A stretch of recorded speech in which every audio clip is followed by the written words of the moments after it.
Perkenalkan, nama saya Stefanus Lau dari jurusan Teknik Pertambangan angkatan tahun 2020 dengan NIM 07300-20018.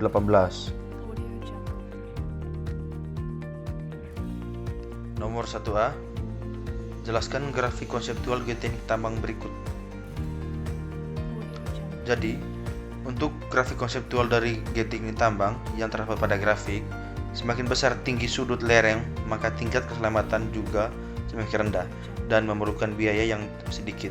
Sedangkan semakin kecil tinggi sudut lereng, maka tingkat keselamatan semakin besar namun memerlukan biaya yang sangat besar. Jadi, kesimpulannya adalah rekomendasi berarti tinggi sudut lereng sesuai dengan biaya dan standar keamanan yang berlaku.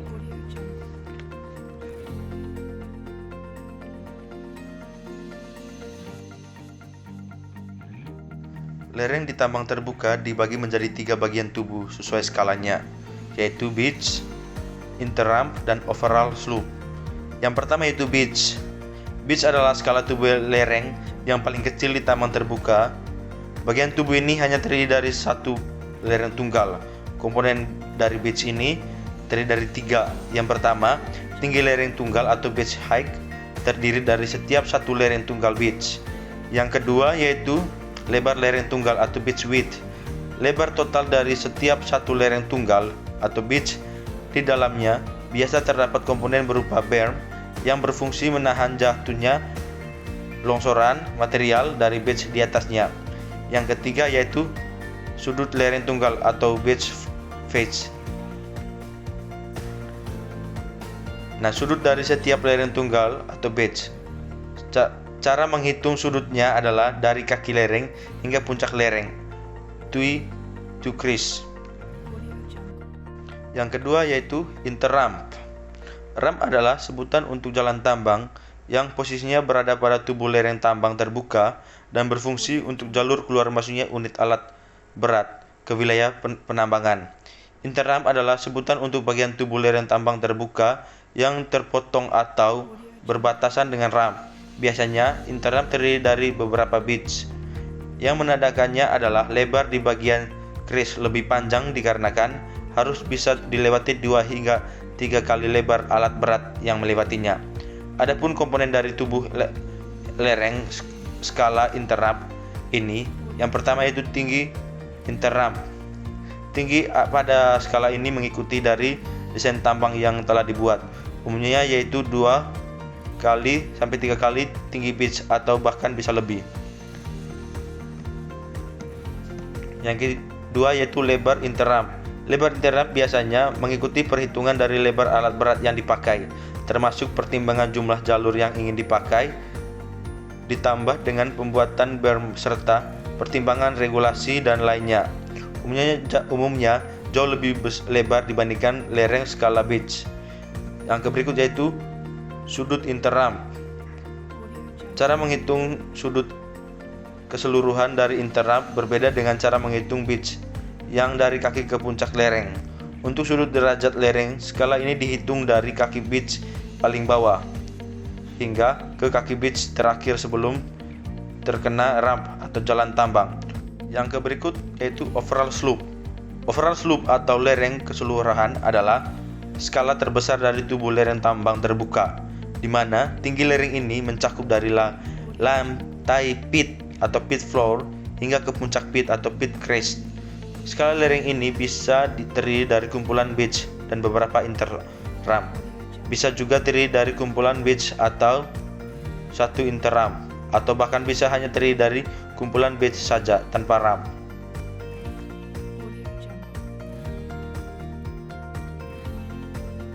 Yang kedua, longsor bidang atau planar adalah kegagalan bidang pada batuan yang mengandung sambungan yang terus-menerus mencuat keluar dari lereng permukaan dan mencolok sejajar dengan permukaan.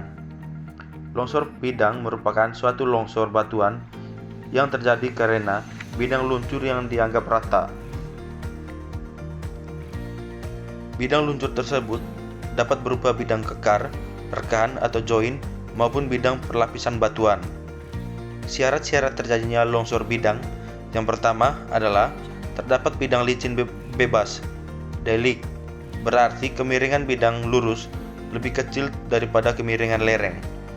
Yang kedua, arah bidang perlapisan atau bidang lemah sejajar atau mendekati dengan arah lereng, maksimum berbeda 200.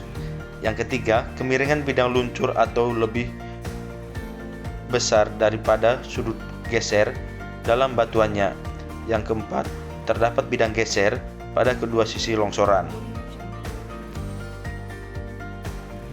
Yang kedua B yaitu longsor baji, yaitu kegagalan baji pada dua potong diskontinuitas. Longsor baji dapat terjadi pada suatu batuan jika lebih dari suatu bidang lemah yang bebas dan saling berpotongan. Sudut berpotongan antara bidang lemah tersebut lebih besar dari sudut geser dalam batuannya. Bidang lemah ini dapat berupa bidang sesar, rekaan, maupun bidang perlapisan. Yang ke C yaitu longsoran guling. Longsoran guling terjadi pada batuan yang keras dan memiliki lereng terjal dengan bidang-bidang lemah yang tegak atau hampir tegak dan arahnya berlawanan dengan arah kemiringan lereng. Longsor ini bisa berbentuk blok atau bertingkat. Kondisi untuk menggelincirkan atau meluncur ditentukan oleh sudut geser dalam dan kemiringan bidang luncurnya.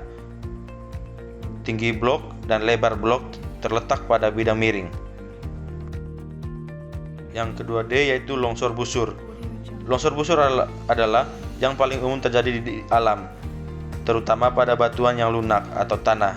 Pada batuan yang keras, longsoran busur hanya terjadi jika batuan tersebut sudah mengalami pelapukan dan mempunyai bidang-bidang lemah atau rekaan yang sangat rapat dan tidak dapat dikenali lagi kandungannya. Pada longsoran bidang dan baji, longsoran dipengaruhi oleh struktur bidang, perlapisan, dan kekar yang membagi tubuh batuan ke dalam masa diskontinuitas.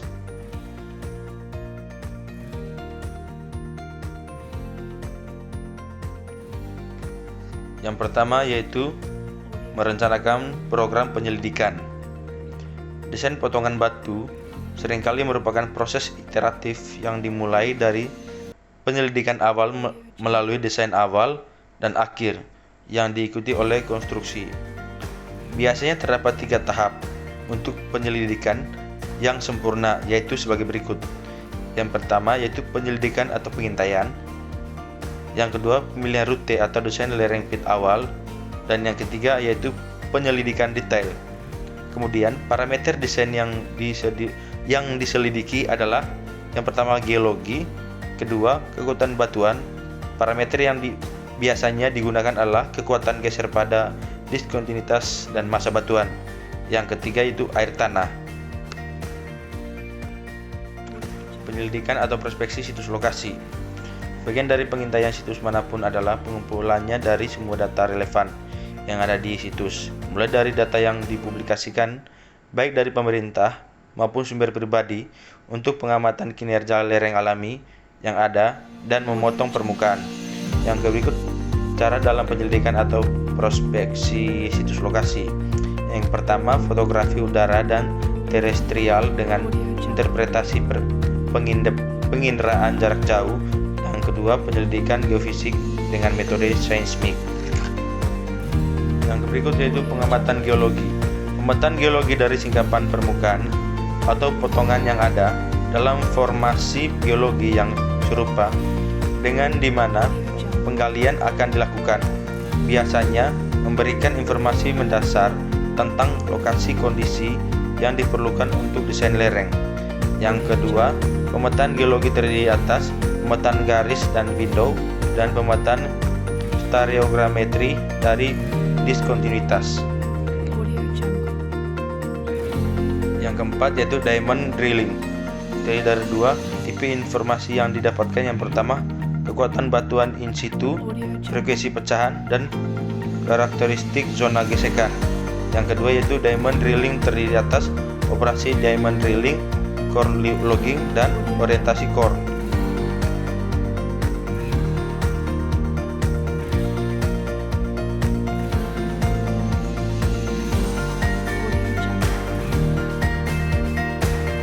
Dapat diketahui bahwa dalam pemilihan kekuatan geser yang sesuai untuk suatu lereng sangat tergantung pada skala relatif antara permukaan geser dan struktur geologi.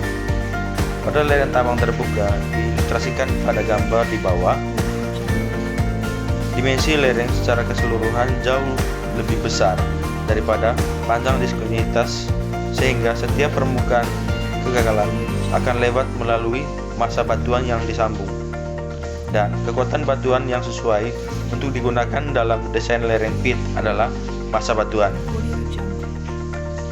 Sebaiknya bangku tinggi hampir sama dengan panjang sambungan, sehingga stabilitas dapat dikontrol oleh satu sambungan, dan kekuatan batuan yang sesuai untuk digunakan dalam desain bangku adalah dari set sambungan yang menukik keluar dari permukaan. Akhirnya, pada skala kurang dari jarak antara sambungan, blok-blok batuan untuk terjadi dan kekuatan batuan yang sesuai untuk digunakan dalam penilaian metode pengoboran dan peledakan misalnya, terutama adalah kekuatan batuan yang utuh.